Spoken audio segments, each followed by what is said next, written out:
munsi inshuti mudahwema kutwereka ko mubana natwe ku rubuga rwacu, turabifuriza amahoro y'Imana. Rero Imana y'u Rwanda ihorana namwe, nk'uko rero tudahwema kubana nyine kandi tukabana neza mu muco, twongeye kubararikira kudukurikira.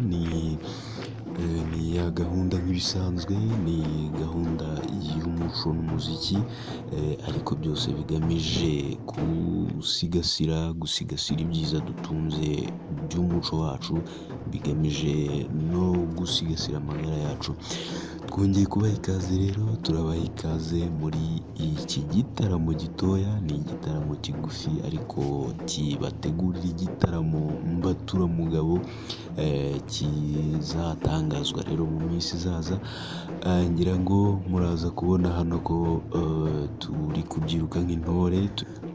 Abakunzi bacu bakadasohoka rero, by'umwihariko abakunzi b'umuco nyarwanda, nizera ntashidikanya ko mudahakura mu ruge, mudahwema kubana natwe aha nyine dukwiye kwibera.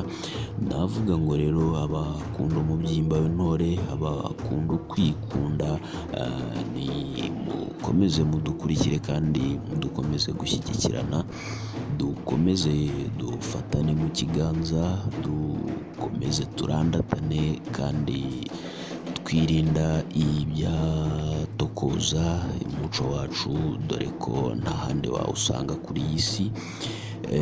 Nta kito ndetse kakaba kitero dukwiye guhora twiteye.